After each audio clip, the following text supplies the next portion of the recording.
దేవుని వాక్యాన్ని చదువుకుందాం. If you have Bible please turn with me to Psalm 8 and verse 4. ఈరోజు దేవుని వాక్యాంశము నిమిత్తము ఈ రెండవ ఆరాధనలో కీర్తనల గ్రంథము 8వ కీర్తన 4వ వచనాన్ని చదువుకుందాం.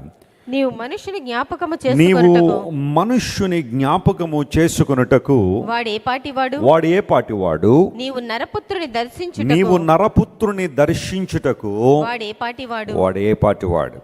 మీ ప్రకారం తిరిగి ఒకసారి ఈ మాట చెప్పండి. నరపుత్రుని దర్శించుటకు వాడు ఏ పాటివాడు. చాలా మంచి ప్రశ్న కదా. Who is the son of man that you can visit him. అసలు ఏ పాటి వారం మనం? దేవుడు కలుగు చేసిన ఈ అందమైన సృష్టిని చూస్తూ ఉంటే ఇన్ ద వాస్ట్ యూనివర్స్లో అసలు మనుషులు ఎంత, మానవ పాత్ర ఎంత. 8వ కీర్తన గిత్తీత్ అనే రాగం మీద పాడదగిన కీర్తనని ఆ పైన మనం చూస్తున్నాం. దావీదు భక్తుడు రాసిన కీర్తన. దేవుని మహిమ ప్రతి చోట ప్రభావితంగా ప్రకటించబడుతుంది.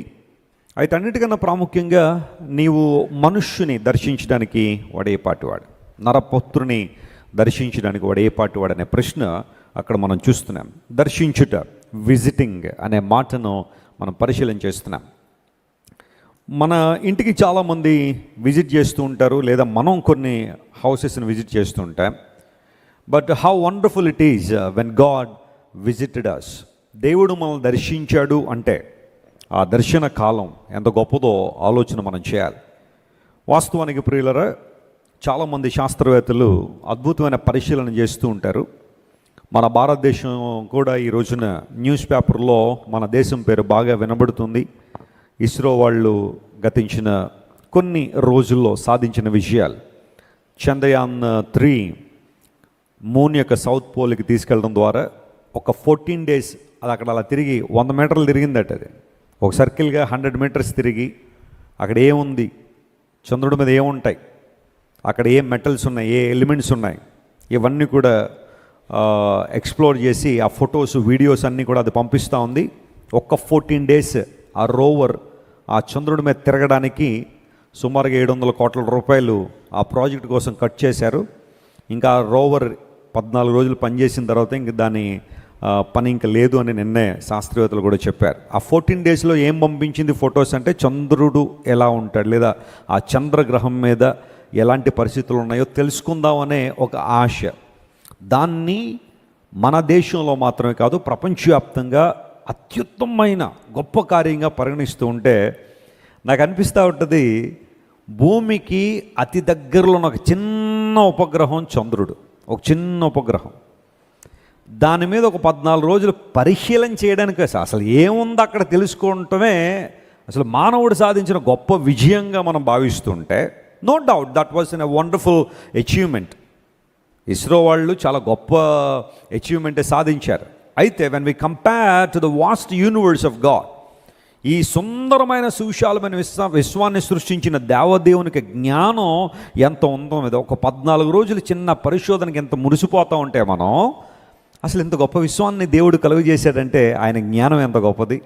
ఆయన చేసిన వాటిని తెలుసుకుంటే, చిన్న చిన్న విషయాలు తెలుసుకోవడానికి ఎంత ఆనందపడిపోతున్నా మనం, దేవుని యొక్క మహోన్నతమైన ప్రేమను అర్థం చేసుకోగలిగితే ఇంకెంత సంతోషం, ఇంకెంత ఆనందం. ఆ తర్వాత నడిదినం మరింకొక పరిశోధన, సూర్యగ్రహం మీద పరిశోధన కోసం ఆదిత్య అనే ఒక రాకెట్ను మరలా ప్రయోగించారు. సూర్యుడు మనకి సుమారుగా 9 కోట్ల మైళ్ళ దూరంలో ఉన్నాడు. 9 కోట్ల మైళ్ళు ఎక్కడో సూర్యుడు. సూర్యకాంతి భూమి మీదకి రావడానికి సుమారుగా 8 నిమిషాలు టైం పడుతుందంటే లైట్ ఎంత స్పీడ్గా ప్రయాణం చేస్తుందో మనందరికీ తెలుసు. 1 సెకండ్లో 185,000 మైళ్ళు ఆ లైట్ ప్రయాణం చేస్తుంది. దాన్ని కాంతి సంవత్సరం అని పిలుస్తున్న లైట్ ఇయర్స్. కాంతి ప్రయాణం చేసే దూరాన్ని లైట్ ఇయర్స్గా కొలుస్తూ ఉంటారు. సెకండ్కి 185,000 మైళ్ళ వేగంతో కాంతి ప్రయాణం చేస్తూ ఉంటే, నిన్న వెళ్ళిన రాకెట్ 15 లక్షల కిలోమీటర్లు సూర్యుడి దాకా వెళ్ళిపోతే మాడి మసి అయిపోద్ది కదా. ఆ 15 లక్షల కిలోమీటర్ల దూరం వరకు అది వెళ్ళి అసలు సూర్యుడు ఏంటి, అందులో ఏమున్నాయి పరిస్థితులన్నీ కూడా ఇవన్నీ అన్వేషణ చేస్తున్నారు. వాళ్ళందరూ కూడా హైలీ ఇంటలెక్చువల్ సైంటిస్ట్స్. ఇస్రోలో పనిచేసేవాళ్ళు కానీ, నాసాలో పనిచేసేవాళ్ళు కానీ, రష్యన్ స్పేస్ యూనిట్లో పనిచేసేవాళ్ళు, వీళ్ళందరూ కూడా ఇంకా సుప్రసిద్ధ శాస్త్రవేత్తలు. వారు మల్టిపుల్ స్టడీస్ చేసిన వాళ్ళందరూ కూడా. అలాంటి వారందరూ కూడా ఈ చంద్రుడి మీద ఏముంది, లేదా సూర్యగ్రహం ఏంటి, అసలు ఇంత నిరంతరాయంగా వెలుగు ఎక్కడి నుండి వస్తూ ఉంది, ఇలాంటివన్నీ తెలుసుకుంటున్నారు. అంటే చాలామంది శాస్త్రవేత్తలు చెప్పిన మాట ఏంటి అంటే, ఫర్ ఎగ్జాంపుల్ ఆల్బర్ట్ ఐన్స్టైన్ అనబడే శాస్త్రవేత్త, ఐక్యూ చాలా ఎక్కువ ఉన్న శాస్త్రవేత్త, E=mc² అనే ఒక సూత్రాన్ని ప్రపంచానికి తీసుకొచ్చిన ఒక గొప్ప వ్యక్తి ఆల్బర్ట్ ఐన్స్టైన్. ఆయన ఒక సందర్భంలో ఏమంటాడంటే, నేను ఎంత ఎక్కువగా అయితే సైన్స్ చదువుతున్నానో లేదా సైన్స్ గురించి తెలుసుకుంటున్నానో, నాకు అంత గొప్పగా దేవుడంటే ఎవరు అర్థమవుతుంది అన్నాడు. ఎందుకోసం అంటే అపోస్తలుడైన పౌలు 2000 సంవత్సరాల క్రితమే తన పత్రిక రాస్తూ, రోమన్స్కి రాస్తూ ఏమంటాడంటే, దేవుని యొక్క అదృశ్య లక్షణాలు, invisible attributes of God. The first one God's divinity, ఆయన దైవత్వం. రెండవది గాడ్స్ ఇటర్నల్ పవర్, ఆయన యొక్క నిత్య శక్తి మరియు ఆయన దైవత్వము సృష్టించబడిన వస్తువులను ఆలోచించడం వలన తేటపరచబడుతుంది. కనుక మానవులందరూ కూడా నిరత్తురులై ఉన్నారన్నాడు. నిరత్తురులు అంటే without any excuse we need to accept God. నాకు దేవుడు తెలియదు అనడానికి అవకాశం లేదట మనిషికి. దేవుడిని నేను ఎప్పుడు కూడా గమనించలేకపోయాను, ఆయన ఉనికి నాకు అర్థం కాలేదని ఏ ఒక్కరు అనడానికి లేదనంటే, when you see the created things in the world, visible and invisible, దృశ్యమైనవి అదృశ్యమైనవి అన్నీ చూస్తూ ఉంటే, అసలు వీటిని కలుగు చేసిన వాడు ఎవడు అని ప్రశ్నించుకుంటే ఆ ప్రశ్నకు సమాధానం ఖచ్చితంగా దేవుడై ఉంటాడు. ఈ రోజుల్లో చాలామంది నాస్తికులు దేవుడు లేడని వాదించే వాళ్ళు చాలామంది ఉంటారు. కానీ బ్లంట్గా వాదించినవే తప్ప ఎవిడెన్స్ దగ్గరికి వస్తే వాళ్ళు వాదించే ఏ వాదన కూడా సరిగ్గా నిలబడలేదు ప్రపంచంలో. We have to understand God's power, దేవుని శక్తి ఎంత గొప్పదో. నేను తరచుగా చెబుతూ ఉంటాను. ఒకసారి ఇంగ్లాండ్లో ఒక ఏథియిస్ట్కి మరియు ఒక దేవుని సేవకునికి ఒక డిబేట్ జరుగుతుంది, హాట్ డిబేట్ జరుగుతూ ఉంది.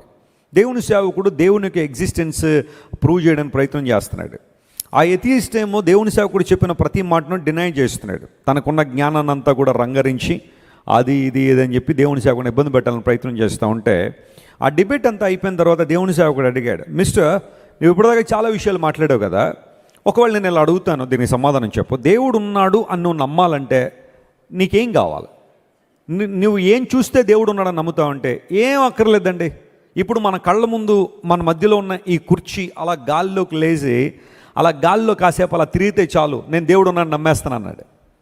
మన ముందు నీ కుర్చీ అలా గాల్లోనికి లేచి గాల్లో కాసేపు అలా తిరిగితే చాలు, దేవుడు ఉన్నాడని నమ్ముతానంటే, అప్పుడు దేవుని సేవకుడు చెప్పాడు, మిత్రమా, అంత గొప్ప దేవుని దగ్గర ఇంత చిన్న విషయం నువ్వు అడిగేది, నువ్వు ఉన్న విశాల భూమి గాల్లో తిరగట్లేదా అని అడిగాడు. దేవుడు నా మనస్తోత్రం కలుగును గాక. నువ్వు ఒక చిన్న గాల్లోకి లేస్తే దేవుడు నమ్ముతానంటున్నావు, దేవుడు ఇంకా నీకు పెద్ద ఎవిడెన్స్లు ఇచ్చాడు, కానీ నువ్వు చిన్న చిన్న ఎవిడెన్స్ల కోసం ప్రోకలాడుతున్నావు. My dear friends, when we see the whole creation of God, we can estimate the power, majesty, splendor of Almighty God.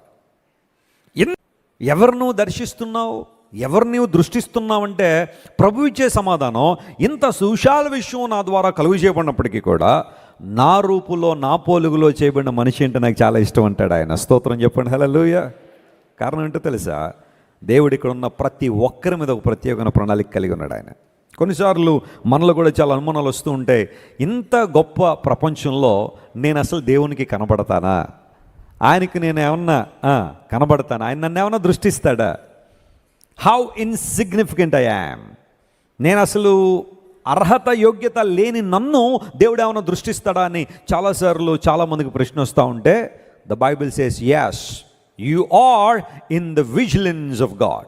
దేవుడు నేను చూస్తున్నాడు, ఆయన నేను దర్శిస్తున్నాడు, ఆయన నేను దృష్టించే దేవుడని లేఖనాలు చాలా స్పష్టంగా తెలియజేస్తాను. నరపుత్రుని దర్శించకపోతే బర్డ్స్ అని అర్థం కాదు, కానీ దేవుడు లోకాన్ని ప్రేమించాడంటే లోకంలో ఉన్న మనుష్యులను, నిన్ను నన్ను దేవుడు అమృతంగా ప్రేమిస్తూనే ఉన్నాడు. ఆయన ప్రేమ చాలా గొప్పది. ఆయన మనల్ని దర్శించే దేవుడని లేఖనాలు సెలవిస్తున్నాయి. అక్కడ దర్శించుట అనే మాటకు హిబ్రూలో పఖాద్ అనే పదం వాడారు. పఖాద్ అనే మాటకు ఒక మంచి అర్థం ఉంటుంది, ఏంటంటే ఇట్స్ ఎ ఫ్రెండ్లీ విజిట్ అని, స్నేహపూర్వకంగా దర్శించడం. కొంతమంది కొన్ని ప్రాంతాలను దర్శిస్తారు, వాటిని విచ్ఛిన్నం చేయడానికి దర్శించే వాళ్ళు ఉంటారేమో, వాటిని నాశనం చేయడానికి దర్శించే వాళ్ళు ఉంటారేమో. ఎగ్జాంపుల్ చెప్తే, అలెగ్జాండర్ ద గ్రేట్ గురించి మీలో చాలామంది తెలుసు. అంటే మనం ఎవరో ఆయన చూడలేదు, కానీ ఆయన గురించి అప్పుడప్పుడు వింటూ ఉంటాం కదా. అలెగ్జాండర్ గ్రీకు సామ్రాజ్యాన్ని స్థాపించాడు. అరిస్టాటిల్ యొక్క శిష్యుడు, ఫిలిప్ యొక్క కుమారుడు. అతడు అనేక ప్రాంతాలు తిరుగుతున్నప్పుడు అతడు ఎక్కడికి వెళ్తే అక్కడ దగ్గర వాల్స్ చూస్తుంటాం, అవన్నీ కూడా సుల్తాన్ సులేమాన్ కట్టించినయే. ఆయన మ్యాగ్నిఫిషియంట్ అని పిలుస్తారు. నేను అతని ప్యాలెస్ని విజిట్ చేశాను. టర్కీ వెళ్ళినప్పుడు ఆటోమన్ ఎంపైర్లో సుల్తాన్ సులేమాన్ యొక్క ప్యాలెస్ విజిట్ చేస్తే ఆ ప్యాలెస్లో ఆ వంట గది ఎంత ఉందో తెలుసా అండి? మన మందిరానికి 3 ఎత్తలు ఉంటుంది వంటగది. ఆ కాలంలో ప్రతిరోజు 7,000 మందికి ప్రతి పూట భోజనాలు సిద్ధపరిచేవారట. 7,000 పీపుల్. అంటే రాజుగారి వెనకాల 7,000 మంది అంతఃపురంలో ఉండేవారన్నమాట. ఆయన యొక్క అంగరక్షకులు కావచ్చు, భటులు కావచ్చు, సైనికులు కావచ్చు, ఆయన యొక్క ఇంకా మంత్రులు వీళ్ళందరూ ఉంటారు కదా. ఆ తర్వాత మరి ఒకళ్ళ ఇద్దరు చాలామంది భార్యలు, వారి పిల్లలు, వాళ్ళకి సంబంధించిన వాళ్ళు, వీళ్ళందరినీ కలిపితే రోజుకి 7,000 మంది రాజుగారి ఇంట్లో భోజనం చేసేవారట. ఆ ఎంపైర్ అంతా చూస్తూ ఉంటే ఆ ప్యాలెస్ అంతా కూడా మ్యాగ్నిఫిషెంట్ ప్యాలెస్. ఇంగ్లాండ్ దేశంలో విండ్జర్ క్యాసిల్ వెళ్ళాను నేను లాస్ట్ టైం ఇంగ్లాండ్ విజిట్ చేసినప్పుడు. ఇంగ్లాండ్ దేశాన్ని పరిపాలన చేసిన రాణి గారి క్యాసిల్ చూస్తే ఆశ్చర్యపడతాం. లోపల వారు వాడే వస్తువుల దగ్గర నుంచి ఇవన్నీ కూడా. బకింగ్హామ్ ప్యాలెస్ కూడా ఉంది, కానీ లోపలికి రానివ్వరు, బయట నుండే మనం చూస్తూ ఉంటాం ఎక్కువసార్లు. ఎందుకు ఇవన్నీ చెబుతున్నానంటే, ప్రపంచాన్ని ఏలుబడి చేసిన ప్రతి రాజు ఏదైనా ఒక ప్రాంతాన్ని దర్శించాడు అంటే ఆయనకు ఒక సెల్ఫిష్ మోటివ్ దాని వెనకాల ఉంటుంది. తన రాజ్యం డెవలప్ అవ్వాలి, అక్కడున్న సంపదను దోచుకోవాలి, ప్రజలందరినీ కూడా బానిసలుగా చేసుకోవాలి, మ్యాన్ పవర్, హ్యూమన్ రిసోర్సెస్ అన్నీ కూడా తనకి అందుబాటులో ఉండాలనే ఏదో ఒక సెల్ఫిష్ మోటివ్తో రాజులు అనేవారు దర్శిస్తూ ఉన్నారు. కానీ దేవుడు నరమాత్రుని దర్శించాడంటే ఆ పకాద్ అనే మాటకు ఫ్రెండ్లీ విజిట్ అని అర్థం. స్నేహపూర్వకంగా దేవుడు మనల్ని దర్శించాడట. యేసుక్రీస్తు ప్రభు మొదటిసారి ఈ లోకానికి ఎందుకు వచ్చారు అంటే ఆయన మనలందరినీ ఏం చేయడానికి వచ్చాడు? ఆయన రక్షించడానికి వచ్చాడు, మనలందరినీ విడిపించడానికి వచ్చాడు, శిక్ష నుండి కాపాడడానికి యేసుప్రభు వచ్చారు. కానీ ఆయన ఈ లోకానికి వచ్చిన తర్వాత ఎవరి మీద ఆయన కత్తి పట్టున్నట్టుగా మనం చూస్తామా? యేసుప్రభు ఈ లోకంలో జీవించినప్పుడు ఎవరి మీదైనా యుద్ధాన్ని ప్రకటించినట్టు మనం చూస్తామా? సైనికులారా ఎవరక్కడ వెళ్ళండి, యుద్ధం చేయండి అని యేసుప్రభు ఎప్పుడైనా చెప్పాడు? ఆయన ఉద్దేశం సువార్త ప్రకటన, ఆయన ఉద్దేశం దేవుని రాజ్యపు సంగతులు మనిషికి తెలియచేయడం, ఆయన ఉద్దేశం పాడైపోయిన వారు బాగు చేయడం, రక్షణ లేని వారికి రక్షణ ఇవ్వడం, నిత్య జీవాన్ని కానుకగా లోకాన్ని ఇవ్వడానికి ఒక ఫ్రెండ్లీ విజిట్. పకాడ్ అనే మాటకు అర్థం అదే. నువ్వు నరమాత్రుని దర్శించడానికి వాడు ఏ పాటివాడు. Yes my dear friends, God would like to visit you and God would like to visit me. ఇక్కడున్న మనందరినీ దేవుడు దర్శించాలని ఆయన కోరుతున్నాడు. ఈరోజు అంశాన్ని నేను త్వరగా కొన్ని ప్రాముఖ్య విషయాలు మాట్లాడి నా సందేశాన్ని ముగింపులో తీసుకొస్తాను. చూద్దాం. కీర్తన గ్రంథంలో 17వ కీర్తన 3వ వచనం మనం చదివితే ఒక మాట అక్కడ రాయబడి ఉంచండి. Psalm 17:3 the Bible says, నీవు నన్ను దర్శించి, రాత్రి వేళ నీవు నన్ను దర్శించి నా హృదయమును పరిశీలించితివి, నన్ను పరిశోధించితివి, నాలో నీకు ఏ దురాలోచన కానరాలేదు. స్తోత్రం చెప్దాం ఒకసారి. దావీదు భక్తుడు ఇలా అంటున్నాడు, ప్రభువా రాత్రి వేళ నీవు నన్ను దర్శించి నన్ను ఏం చేశావు? పరిశోధించావు. దేవుడు ఎందుకు మనల్ని దర్శిస్తాడు అంటే మనల్ని పరిశీలన చేయడానికి దేవుడు దర్శిస్తాడట. ఆయన మనల్ని పరిశోధించడానికి దేవుడు దర్శిస్తాడు. రాత్రి వేళ అంటే కేవలం నేను భౌతిక సంబంధమైన చీకటి గురించి నేను మాట్లాడడంలా. బైబిల్లో రాత్రి అనేది శ్రమకు సాదృశ్యంగా కనబడుతుంది. మనం ఎదుర్కొనే కష్టాలకు, మనం ఎదుర్కొనే ఇబ్బందులకు సాదృశ్యంగా రాత్రి కనబడుతున్నప్పుడు, నాకు ఏదైనా కష్టం వచ్చినప్పుడు, ఇబ్బంది వచ్చినప్పుడు, ప్రతికూలత వచ్చినప్పుడు ఆ సమయంలో నీవు నన్ను పరిశీలిస్తున్నావు అన్న అవగాహన నాకుంది నాయన. ఆ టైంలో నాకు ఏ దురాలోచన రాలేదు. జాగ్రత్త వినండి. కొన్ని సందర్భాల్లో దేవుడు నీ శ్రమలో నేను దర్శిస్తూ ఉంటాడు. ఆ టైంలో నువ్వేం మాట్లాడుతున్నావని, ఆ టైంలో నువ్వేం ఆలోచన చేస్తున్నావని. చాలామంది అన్నీ బాగున్నంతసేపు, అవునండి వెస్లీ గారు దేవుడు మంచోడండి, ఆయన గొప్పవాడండి, మీరు చెప్పిందని ఒప్పుకుంటానండి. ఏదైనా చిన్న కష్టం రాగానే నో నో నో అండి, దేవుడు మంచోడు కాదండి, ఆయనకి నేనంటే అస్సలు ఇష్టం లేదండి, ఆయన నన్ను వదిలేశాడండి ఎప్పుడో, ఆయన అందరినీ ఆశీర్వదిస్తాడు కానీ నన్ను మాత్రమే దీవించడండి, నన్ను మాత్రమే బలపరచడండి అని కొంతమంది రకరకాలుగా మాట్లాడేవాళ్ళు ఉంటారు. రాత్రి వాళ్ళ దేవుడు నేను పరిశీలన చేస్తున్నాడు. శ్రమ వచ్చినప్పుడు నీ ఉద్దేశం ఏంటి? శ్రమ వచ్చినప్పుడు, కష్టం వచ్చిన నీ పరిస్థితి ఏంటి? ఒకసారి ఆలోచన చేసావా? షడ్రక్ మేషక్ అబేద్నెగోల్లో ఒక తీవ్రమైన సవాలు ఎదుర్కొంటున్న సమయంలో వాళ్ళు దృష్టిస్తూ ఉన్నారు. నెబుకద్నెజరు మనల్ని చూస్తున్నాడు, అన్నిటికన్నా ప్రాముఖ్యంగా మా దేవుడు మమ్మల్ని గమనిస్తున్నాడని గుర్తించారు. దేవుని కోసం వారు నిలబడ్డారు. ఆ రాత్రి వేళ, ఆ సవాలులో, ఆ శ్రమలో, ఆ ఇబ్బందులో దేవుడు వారిని దర్శిస్తున్నాడని గుర్తించి వారందరూ కూడా ప్రభువు కొరకు నిలబడిన దాఖలాలు దానియేలు గ్రంథంలో మనం చూస్తాం. మా దేవుడు మమ్మల్ని రక్షించడానికి ఆయన సమర్థుడు.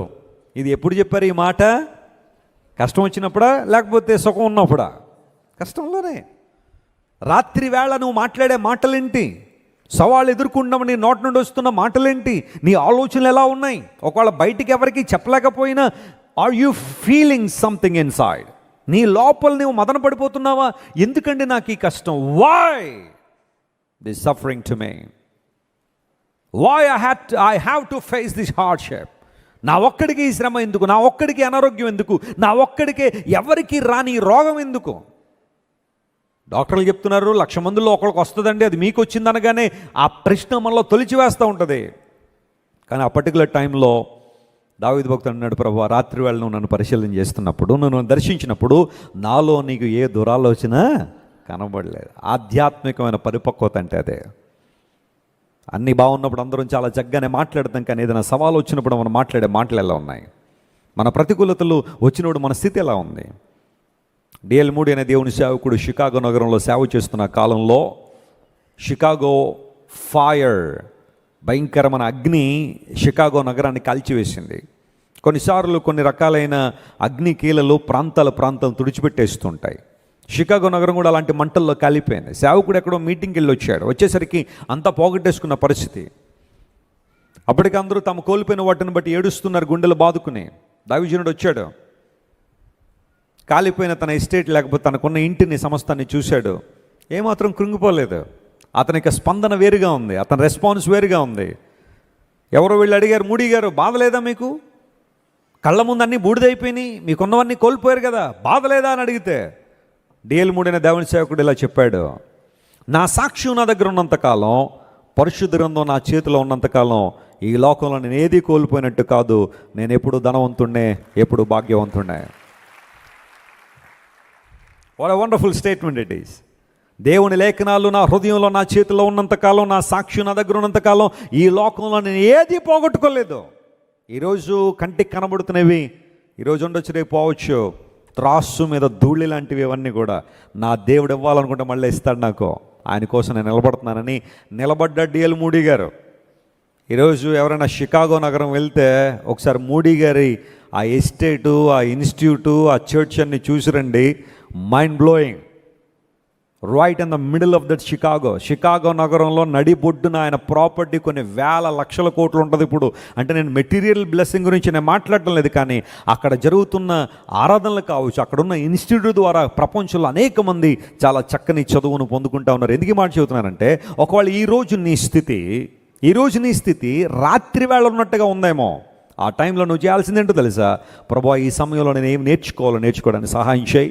నీవు నన్ను పరిశీలన చేస్తుండగా నాలో ఏ దురాలోచన నీకు ఏం చేయకూడదు, కనబడకూడదు నాయన. దేవుడు నిన్ను దర్శించే కాలం అది. లూకా సువార్త 19వ అధ్యాయం మనం చదివితే దానిలో ఒక మాట కూడా గమనిద్దాం. చూడండి, Luke chapter 19 and let us read verse 43, 43వ వచనం. లూకా సువార్త 19వ అధ్యాయం 43వ వచనంలో ఈ మాట రాయబడింది. ప్రభువు నిన్ను దర్శించిన కాలము నీవు ఎరుగకుంటివి గనుక నీ శత్రువులు నీ చుట్టూ గట్టు కట్టి ముట్టడి వేసి అన్ని ప్రక్కలను నిన్ను అరికట్టి నీలో ఉన్న నీ పిల్లలతో కూడా నిన్ను నేల కలిపి నీలో రాతి మీద రాయి నిలిచి ఉండని దినములో వచ్చుననే చెప్పాను. చూడండి, చదవబడిన వాక్య భాగంలో దేవుడు అంటున్నాడు, నేను ప్రభువు నిన్ను దర్శించిన కాలము నువ్వేం చేయలేదు, తెలుసుకోలేదు. ప్రభువు నిన్ను దర్శించిన కాలం నువ్వు ఎరుగుకుంటివి. యేసు ప్రభు ఈ లోకంలో జీవించిన కాలంలో ఆయన 2 సార్లు ఏడ్చినట్టుగా బైబిల్లో ఉంది. అంటే స్పెసిఫిక్గా హెబ్రీయులకు రాసిన పత్రికలో పౌలు గారు అన్నారు, ఆయన కన్నీళ్లతోనూ రోదనముతోనూ ప్రార్థన చేశాడని. అది అలా ప్రక్కన పెడితే స్పెసిఫిక్గా మెన్షన్ చేయబడిన సంఘటనలు 2 యేసు ప్రభు కన్నీళ్లు కార్చారు. ఒకటి ఎక్కడ చెప్పండి? ఎస్, లాజరు సమాధి దగ్గర యేసు కన్నీళ్లు విడిచెను. జీసస్ వెప్ట్ అని ఉంటుంది ఇంగ్లీష్లో. That's the smallest words in English బైబిల్లో అతి చిన్న వచనం అంటూ ఏదైనా ఉందంటే అదే జీసస్ వెప్ట్. యేసు కన్నీళ్లు విడిచారు. లాజరు సమాధి దగ్గర యేసయ్య కంట నుండి నీళ్ళు వచ్చాయి. రెండవది, ఆయన ఎక్కడ కన్నీళ్లు కార్చారంటే యెరూషలేము పట్టణాన్ని చూసి యేసు ప్రభు కన్నీళ్ళు వాళ్ళు ఉంటారు, ఏడుస్తున్నట్టు తెలుస్తుంది. కొంతమంది ఇంకా బిందులోంచి నీళ్ళు ఒంపేసినట్టే క్రొమ్మరించేస్తారు. ఎప్పటికీ కూడా మనం యెరూషలేము వెళ్తే, యెరూషలేము కొన్ని కొండల మీద ఉన్న పట్టణం అది. ఫర్ ఎగ్జాంపుల్ అదే ప్యాటర్న్, కెద్రోను వాగు దాటి గెత్సెమనే తోట దాటి పైకి రావాలి ఒలీవల కొండ మీద. కరెక్ట్గా యేసు ప్రభువారు ఆ ఒలీవల కొండ దగ్గర ఉండి యెరూషలేమునంతా చూస్తున్నాడు ఆయన. ఎప్పటికీ మనం ఇశ్రాయేల్ దేశం వెళ్తే ఈ దినమంది అయినా ఇప్పుడైనా సరే అవకాశం ఉంది, ఇప్పుడైనా నీవు సమాధానకరమైన సంగతులను తెలుసుకుంటే ఎంతో. ఇంతకన్నా విషాదం ఏముంది? ఈ పట్టణం అయితే సమాధాన పట్టణం అని పిలువబడుతుంది, కానీ సమాధానానికి సంబంధించిన వివరాలు దానికి తెలియలేదు. ఆరోగ్య పట్టణం అని పిలువబడుతుంది, కానీ ఆరోగ్యం గురించి తెలియకపోతే ఎలాగైతే మనం బాధపడతామో సమాధానాన్ని గురించిన వివరాలు వారికి తెలియలేదు. నిజమైన సమాధానం మానవునికి ఎప్పుడు వస్తుందంటే దేవునితో సమాధాన పడినప్పుడే. When we have peace with God, we can have peace with others as well. దేవునితో మనకు సమాధానం ఉంటే అందరితో సమాధానం కలిగి ఉండడానికి మనం ప్రయత్నం చేస్తాం. అయితే ఇక్కడ రిలేషన్షిప్ బ్రేక్ అయిపోయింది కాబట్టి, దేవునితో సమాధానం లేదు కాబట్టి మానవ జీవితంలో కలవరం, మానవ జీవితంలో ఆందోళన, మానవ జీవితంలో యుద్ధ బీభత్సం, మానవ జీవితంలో అనేకమైన అరాచకాలు జరగడానికి కారణం the relationship has been broken with God. దేవునితో ఉన్న సంబంధం తెగిపోయింది. నీకు అన్ని విషయాలు తెలుస్తున్నాయి యెరూషలేము, కానీ నీకు సమాధాన సంగతులు నీకు తెలియడం లేదు. ఒకవేళ తెలుసుకుంటే నీకు చాలా మేలు జరిగేది. ప్రభువు నిన్ను దర్శించిన కాలాన్ని నువ్వేం చేయలేదు, ఎరుగుకుంటేవు కనుక. ఫర్ ఎగ్జాంపుల్ ఆ మాటను అర్థం చేసుకుంటే, ప్రభువు నిన్ను దర్శించడానికి వచ్చాడు, కానీ నువ్వు ప్రభువుని ఏం చేయలేదు, అంగీకరించలేదు, రిసీవ్ చేసుకోలేదు. యెరూషలేములో యేసు ప్రభు వారికి తీవ్ర ప్రతిఘటన ఎదురైంది అనేక సందర్భాల్లో. శాస్త్రులు, పరిసయ్యులు, సద్దూకయ్యులు అలాంటి వారందరూ ప్రభు యొక్క ఉనికిని ప్రశ్నించారు, ఆయన ఔన్నత్యాన్ని ప్రశ్నించారు, ఆయన దైవత్వాన్ని ప్రశ్నించారు. ప్రతిసారి యేసుప్రభు దగ్గరికి వచ్చి నువ్వు ఇలా చేయి అలా చేయని రకరకాలుగా వారిని యేసుప్రభుని శోధించారు, కానీ అసలు యేసుప్రభు ఎవరనేది వారి లేఖనాలను పరిశీలన చేయలేదు. అనేక సందర్భాల్లో యేసుప్రభు తన ఔన్నత్యాన్ని ప్రకటిస్తూనే వచ్చారు. ఆయన నువ్వెవరో అన్న ప్రశ్నకు అనేక సార్లు యేసుప్రభు ఆన్సర్ ఇచ్చారు. యోహాను సువార్త 8:58 ఇంటికి వెళ్ళిన తర్వాత మీరు చదివితే, అబ్రహాము పుట్టక మునుపే నేనున్నాను అన్నాడు యేసయ్య. ఇంగ్లీష్లో ఏముంటుందంటే బిఫోర్ అబ్రహాం ఐ యామ్ అని ఉంటుంది. ఐ వాజ్ అని లేదు అక్కడ, ఐ యామ్ అనే మాట. ఎక్సోడస్ 3:14లో, నిర్గమకాండం 3:14లో నేనే అన్నాడు దేవుడు. కరెక్ట్గా అదే పదం యేసుప్రభు ఉపయోగించారు అక్కడ 8:58లో. చాలామంది ఈ రోజుల్లో యేసుప్రభు దేవుడు అని ఎక్కడ చెప్పుకున్నాడంటే ఆయన అడుగుతూ ఉంటే, ఒక్కసారి జాగ్రత్తగా పరిశీలనగా యోహాను 8:58 చదవండి, చాలా ఈజీగా గుర్తుంటుంది, రెఫరెన్స్ కూడా మీకు.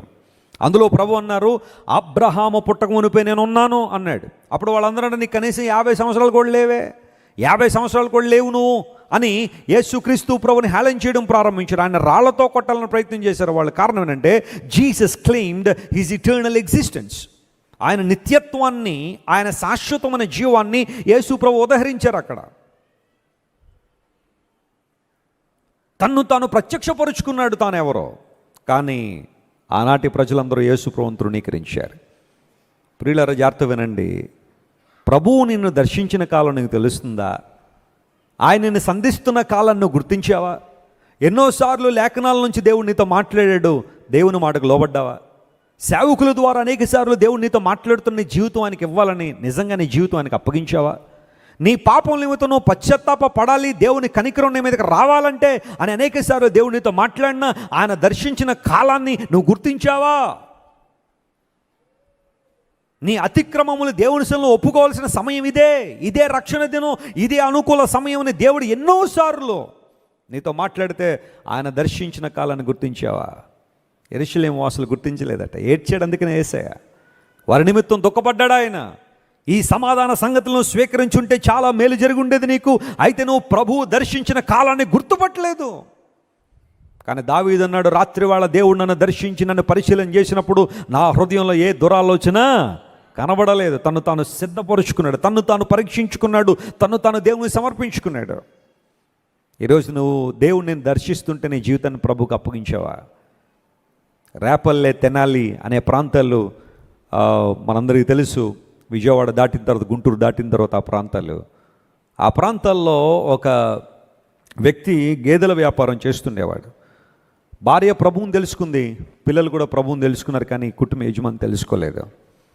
ఆ సందర్భాల్లో భార్య ఎన్నో మాటలు చెబుతుంది. అయ్యా, యేసుప్రభు జీవం గలవాడు, ఆయన ప్రేమమయుడు, నీకోసం నా కోసం ప్రాణం పెట్టిన దేవుడు, ఆయన సిలువలో మరణించిన దేవుడు, ఆయన ఎందుకు విశ్వాసం వచ్చిన ద్వారా రక్షణ పొందుతో, రక్షణ ద్వారా నిత్యజీవం ఉందని తనకు తెలిసిన సువార్త అంతా చెబుతుంది, కానీ సువార్తకు లోబడ్డం లేదు.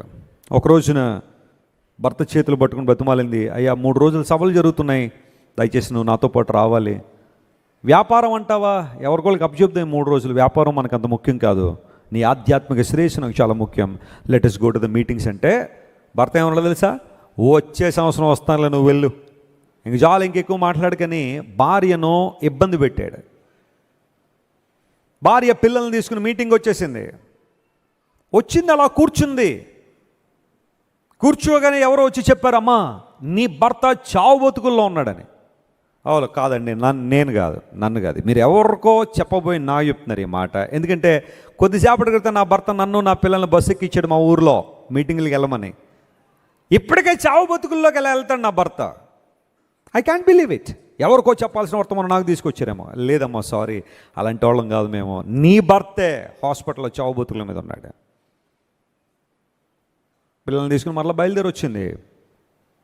ఏ హాస్పిటల్లో భర్త ఉన్నాడో ఆ బెడ్ దగ్గరికి వచ్చింది. పిల్లరా, భర్త దేహం అంతా రక్తసిక్తం అయిపోయింది.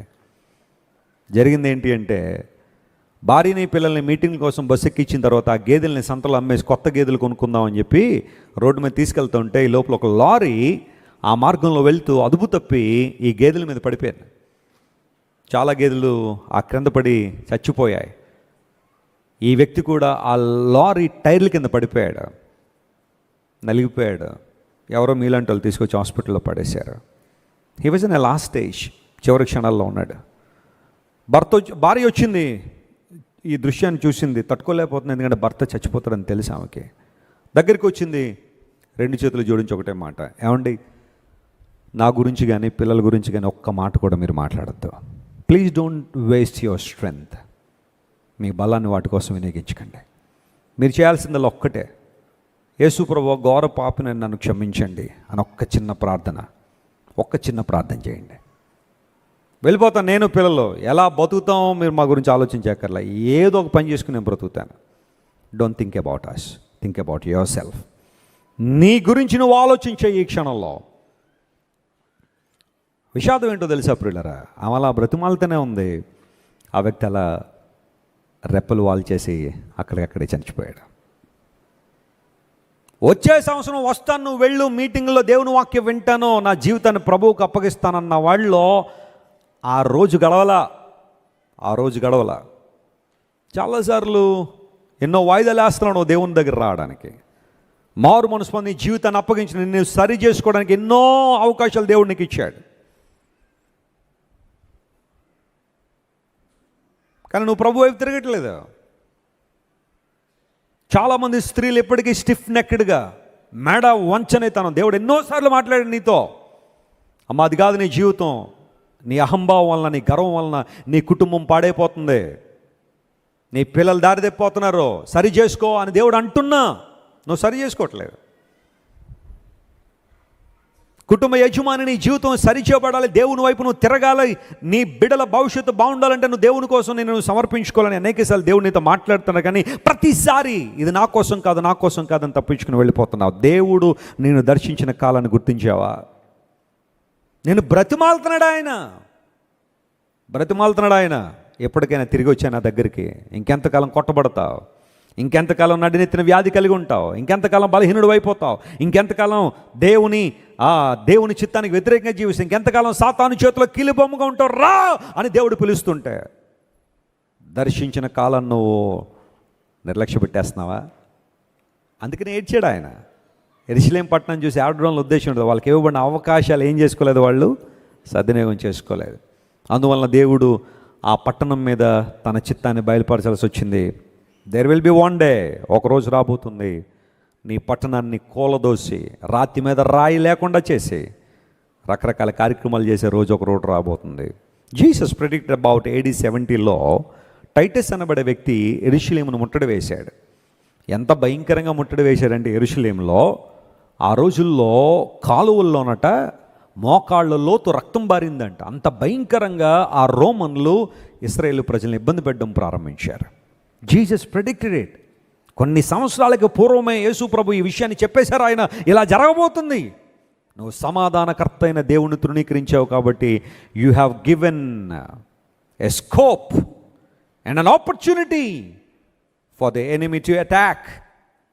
సమాధానకర్తయ్య దేవుడు నీ జీవితంలో లేడు కాబట్టే యు ఆర్ వెరీ వల్నరబుల్. సాతానుడు నిన్ను అటాక్ చేయడం నువ్వు చాలా దగ్గరగా ఉన్నావు. కరోనా వచ్చిన తర్వాత అందరికీ ఏం వేశారు చెప్పండి? భారత ప్రభుత్వం వారు వ్యాక్సిన్లు వేశారు. ముందు ఉచితం అన్నారు, తర్వాత డబ్బులు అన్నారు, తర్వాత సెంట్రల్ గవర్నమెంట్ అన్నారు, తర్వాత స్టేట్ గవర్నమెంట్, ఎలాగొకలా వాళ్ళు అటు దెబ్బలాడు ఇటు దెబ్బలాడు ఉచితంగా ఇచ్చారనుకోండి. వ్యాక్సిన్లు వేయించుకోండి అని ఎందుకు చెప్పారు అంటే, ఆ వ్యాక్సిన్ లేకపోతే కరోనా ప్రవేశిస్తే కనుక ఇబ్బందులు వచ్చే పరిస్థితులు ఉన్నాయి. వ్యాక్సిన్ లేకపోతే ఆ వ్యాధి నీలో లేదా ఆ వైరస్ నీలో చాలా తీవ్రంగా పనిచేస్తుంది కాబట్టి ఆ వ్యాక్సిన్ కలిగి ఉండండి, అది పోరాడుతుంది. ఎన్నో అవకాశాలు ఇచ్చిన తర్వాత కూడా నాకు వద్దుండి అంటే రేపొద్దున కరోనా వచ్చి ఏమన్నా అయితే అప్పుడు ఏమంటారు చెప్పండి? ఎవరిది తప్పది? తృణీకరించిన వాడిది తప్పవుద్ది.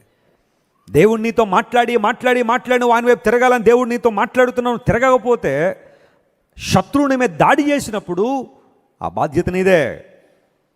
ఇశ్రాయేలు ప్రజలు అదే పరిస్థితిని ఎదుర్కొన్నారు. నిన్ను దర్శించిన కాలం నువ్వు తెలుసుకోవట్లేదు. ఈరోజు ఇప్పుడు దేవుని బిడ్డ, ఒకవేళ ఇంకా నువ్వు నీ జీవితాన్ని కఠినం చేసుకుని మారు మనసు పొందుకోండి, రక్షణ పొందుకోండి, నీ జీవితాన్ని ప్రభువుకి ఇవ్వకుండా, ఒకవేళ రక్షించబడి కూడా నీ కుటుంబంలో దేవుని చిత్తాన్ని నువ్వు నెరవేర్చకుండా, నీ భార్యను బాధిస్తూ, నీ భర్తని హింసిస్తూ, దేవుని పట్ల బాధ్యత లేకుండా నీ సొంత ఇష్టాలు నెరవేర్చుకోవడానికి నువ్వు జీవిస్తూ ఉంటే, the Lord is visiting you today. సమాధానకరమైన సంగతులు నువ్వు తెలుసుకుంటే నీకెంతో మేలు జరుగుద్ది. స్తోత్రం చెప్పండి. హల్లెలూయా. ఆయన దర్శిస్తున్నాడు. తిరగలవా ఆయన వైపు? యెరూషలేమును చూసి ప్రభు ఏడ్చాడు, ఎందుకంటే సమాధాన సంగతులను తెలుసుకోలేదు కాబట్టి. దేవుడు దర్శించినప్పుడు ఆయన మాటకు లోబడదాం, ఆయన స్వరానికి లోబడదాం, మన జీవితాన్ని సంపూర్ణంగా సమర్పించుకుందాం. తద్వారా దేవుని కార్యాలు స్పష్టంగా మన జీవితాల్లో దేవుని కృపలో మన ముందుకు సాగిపోవడానికి అవకాశం ఉంది. ఆదికాండం 22వ అధ్యాయం 1వ వచనాన్ని చదవండి. Genesis chapter 22 and verse 1. త్వరగా. Sorry, 21 and verse 1. ఆదికాండం 21:1. యెహోవా తాను చెప్పిన ప్రకారము, ఆ మాట అండర్లైన్ చేసుకోండి. యెహోవా తాను చెప్పిన ప్రకారము శారాను దర్శించెను. శారాను ఏం చేశారంట ఆయన? స్తోత్రం చెప్తాం ఒకసారి. హల్లెలూయా. శారమ్మ గారి జీవితం బైబిల్లో చాలా చాలా ప్రాముఖ్యమైన జీవితం. స్త్రీలు కొంచెం ఎక్కువ ఫోకస్ చేయాలి శారమ్మ గారి మీద. ఎందుకోసం అంటే విశ్వాసులకు వీరుడు లేదా విశ్వాస వీరుడు అని పిలువబడిన అబ్రహాము గారి జీవితంలో శారమ్మ పాత్ర చాలా గొప్పది.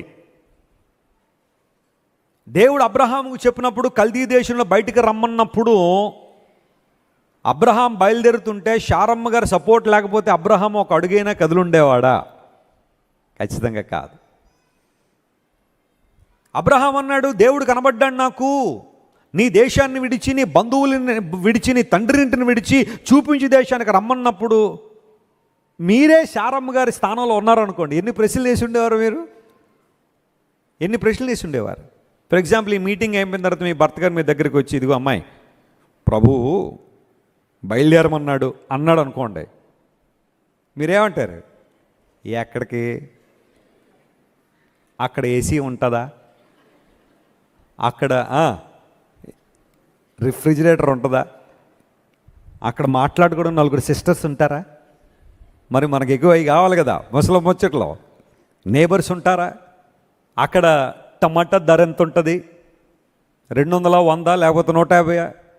ఎన్ని ప్రశ్నలు అడుగుతారండి స్త్రీలు ఇళ్లలోంచి బయటకు రావాలంటే ఎన్ని కన్సర్న్స్ ఉన్నాయి. వాళ్ళ ఆరోగ్య విషయాలు కావచ్చు, కుటుంబ బాధ్యతలు కావచ్చు, వారి ప్రయాణాలు. ఇప్పుడు పురుషులంటే ప్రయాణాలు కొంచెం ఫాస్ట్గా చేయగలుగుతారు, స్త్రీలు ప్రయాణం చేయాలంటే కొన్ని సందర్భాలు బలహీనమైన ఘటన ఉన్నాడు బైబిల్లో. వారు ప్రయాణం చేసే విధానం కావచ్చు, ఇవన్నీ చాలా సవాళ్ళు శారమ్మ జీవితంలో ఉన్నాయి. కానీ ఎంత గొప్ప స్త్రీ శారమ్మ అంటే, అవునండి, మీకు చెప్పాడండి దేవుడు. రెడీ అయిపోతానండి, బ్యాగులు సర్దేస్తాను రండి. ఇద్దరు కలిసి ప్రయాణం చేశారు ప్రియులారా. అది ఒకటా రెండా? 1500 కిలోమీటర్లు ప్రయాణం చేశారు ఇద్దరు కూడా. దేవుడు వారికి కనబడిన ప్రాంతం, వారికి వెళ్ళమని ప్రాంతం దగ్గర నుండి కనాన్ దేశంలో అడుగుపెట్టిన దాకా 1500 కిలోమీటర్లు. It was not an easy journey. 1500 కిలోమీటర్లు. సరైన రోడ్ లేదు ఆ టైంలో, సరైన పరిస్థితులు లేవు.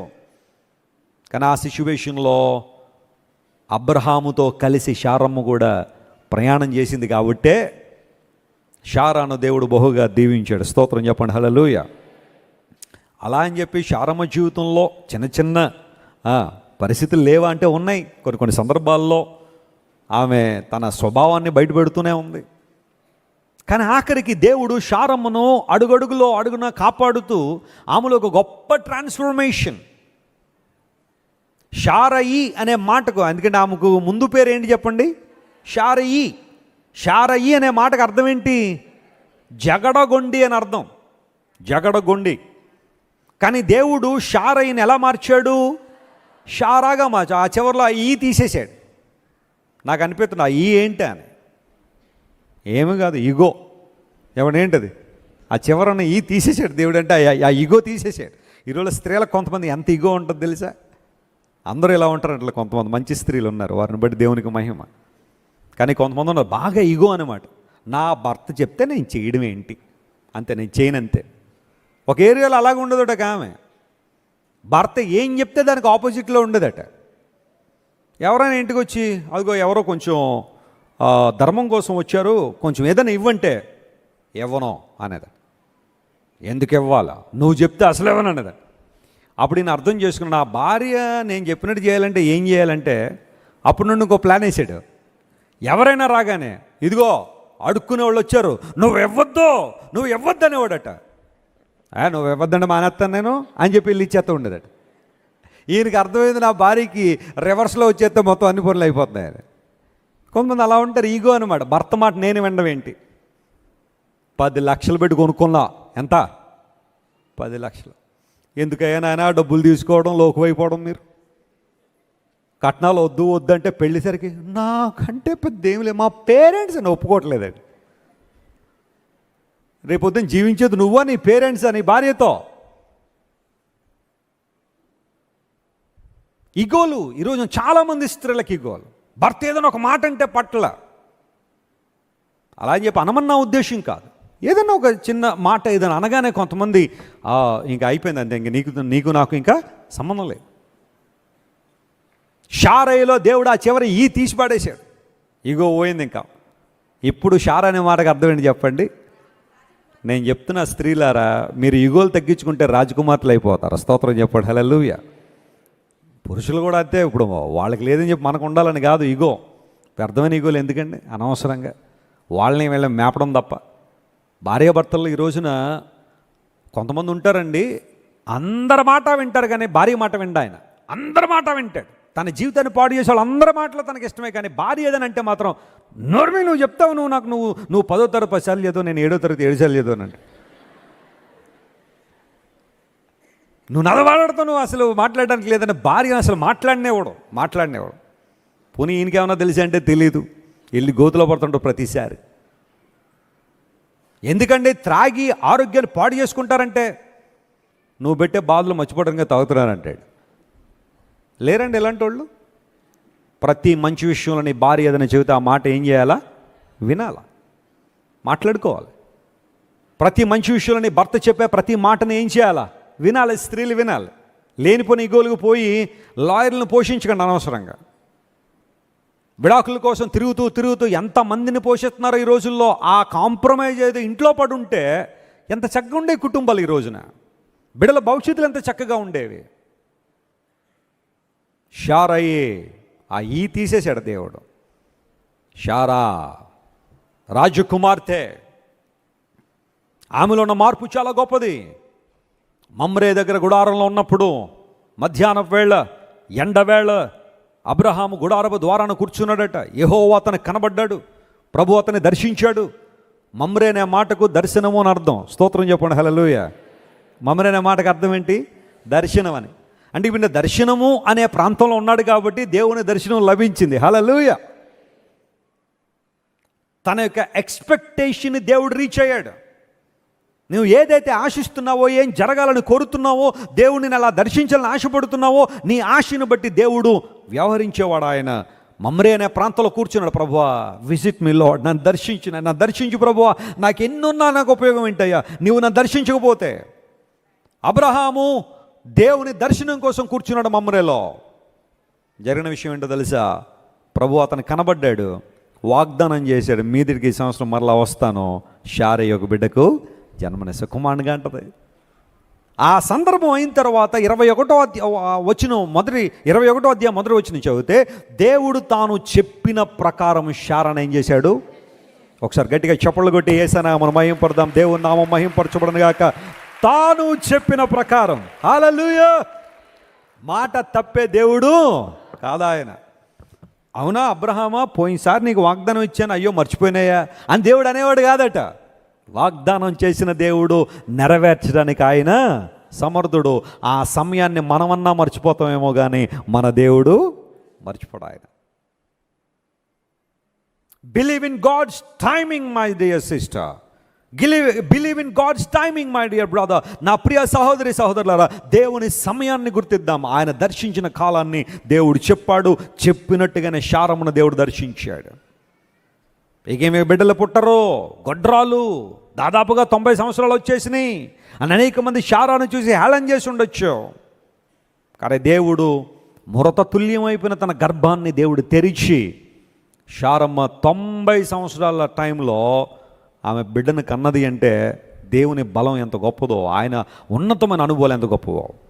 సమయం అయిపోయింది, ఇంకా జరగదు, ఇంకా దాటిపోయింది, ఇంకా నువ్వు దేవుని యందు విశ్వాసం ఉంచక్కర్లా అని బహుశా కొంతమంది ఎవరైనా అంటున్నారేమో. My dear friend, trust in the Lord. దేవుని యందు విశ్వాసం ఉంచు. ఆయన సమయం, ఆయన దర్శించిన సమయం చాలా గొప్పది. నీ జీవితంలో మేలు చేసేవాడు ఆయన.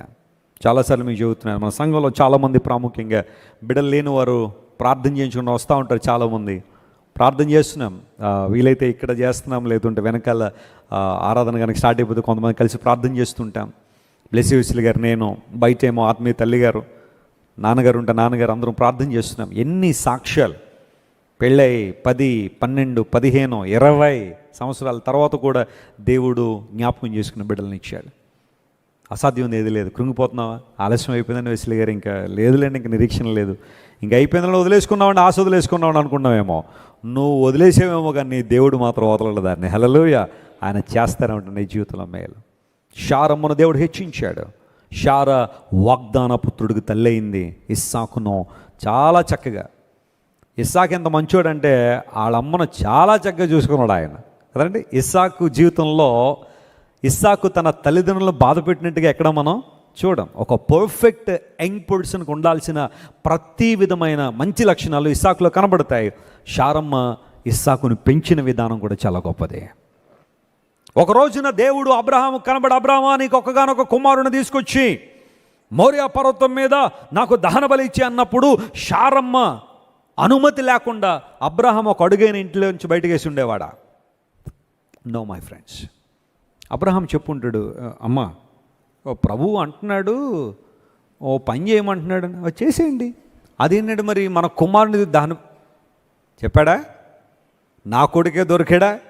నీకు నీ దేవునికి నేను ఇవ్వనంటే ఇవ్వను, కావాలంటే ఎలియాజర్ని వేసే, లేకపోతే ఆయన కొడుకుని వేసేయి అందా? ఏం పర్లేదండి.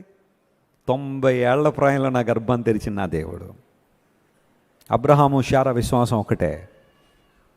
100 ఏళ్ల ప్రాయంలో బిడ్డనిచ్చిన నా దేవుడు ఆ బిడ్డను దహన బలిమ్మంటే నేను వెళ్ళి ఆ మోరియా పర్వతం కట్టెల మీద పరుండబెట్టి అతన్ని సంహరించి దహన బలి ఇచ్చేసిన తర్వాత, ప్రభు నేను వెళ్ళలేనయ్యా, మా శారమ్మ ఇంటి దగ్గర ఏడుస్తుందయ్యా, దుఃఖపడుతుందయ్యా, కుమారుడు లేకపోతే ఉండలేడు, నా కొడుకు నాకు ఇచ్చే ప్రభు అంటే, ఆ బూడిదలోంచి కూడా నా ఇస్సాకును మరలా నా దేవుడు నాకు ఇవ్వగలడు. Hallelujah. That's a faith of Abraham. That's a faith of Sarah. Whatever you want to do for God, do it by faith. ఏదైతే దేవుని కోసం చేయాలనుకున్నారో చేయండి. ఆ విషయంలో వెనకకు లాగే ప్రసక్తే లేదు. This could have happened in the house. ఖచ్చితంగా ఇలా జరిగి ఉంటుంది వాళ్ళ మధ్య సంభాషణ. దేవుడు శారాను దర్శించాడు, ఆమెను నిజంగా రాజకుమార్తెగా దేవుడు మార్చాడు. ప్రభునందు ప్రియులారా, ఒక రోజున నీ జీవితంలో దేవుని సమయం కోసం ఎదురు చూస్తున్నావా? ప్రభు నేను దీవించునుగాక. ఎవరైతే బిడ్డల కోసం ప్రార్థన చేస్తున్నారో ప్రాముఖ్యంగా దేవుడు మీ గర్భాలు తెరుచునుగాక. ఆ బిడ్డలను దేవుని కోసం పెంచడానికి ఒక మంచి నిర్ణయం తీసుకోండి, ప్రభువుకి సమర్పించుకొని ఆ బిడ్డల్ని దేవుడు ఖచ్చితంగా మీ జీవితంలో అద్భుతాలు చేస్తాడు, గొప్ప కార్యాలు జరుగుతాయి. రూతు గ్రంథం 1వ అధ్యాయం 6వ వచనం. త్వరగా ఈ మాట చెప్పుకుని ముగింపు ప్రార్థన చేసుకుందాం. Ruth chapter 1 and verse 6, the Bible says, వారికి ఆహారం ఇచ్చుటకు, వారికి ఆహారం ఇవ్వడానికి యెహోవా తన జనులను దర్శించెనని, దేవుడు తన జనులను దర్శించెను అని ఆమె మోయాబు దేశములో వినెను గనుక, ఆమె మోయాబు దేశంలో ఏం చేసిందట? విన్న వినను గనుక. దేవుడు తన జనులకు ఆహారం ఇయ్యడానికి ఏం చేశాడట? దర్శించాడట. స్తోత్రం చెప్దాం ఒకసారి, హల్లెలూయా. దేవుడు దర్శించాడు వారిలో మార్పు కోసం. దేవుడు దర్శించాడు శారమ్మను ఆశీర్వదించడం కోసం. మూడవదిగా దేవుడు దర్శిస్తున్నాడు తన ప్రజలకు దేవుడు ఏమి ఇవ్వాలని? ఆహారం ఇవ్వాలని. ఇక్కడ 2 రకాల ఆహారాల గురించి నేను మాట్లాడుతూ, ఒకటి శారీరకంగా మనకు కావాల్సిన ఆహారము. దేవుడు తన గుప్పిలి తెరిచి ప్రతి జీవి కోరికను ఆయన ఏం చేస్తున్నాడు? ఆయన తృప్తిపరిచే దేవుడు. ఆయన ఏ సమయంలో నీకు ఎటువంటి ఆహారం కావాలో ఇచ్చే దేవుడు ఆయన. నువ్వు చింతపడాల్సిన అవసరం లేదు. మా నాన్నగారు చెప్తూ ఉంటారు, మా అమ్మగారు మా అక్కను మోస్తున్నప్పుడు, అంటే ఆమె ఫస్ట్ ప్రెగ్నెంట్గా ఉన్నప్పుడు, మా అక్క కడుపులో ఉన్నప్పుడు, మా అమ్మగారికి ఒక రోజున హార్లిక్స్ తాగాలనే క్రేవింగ్ వచ్చింది.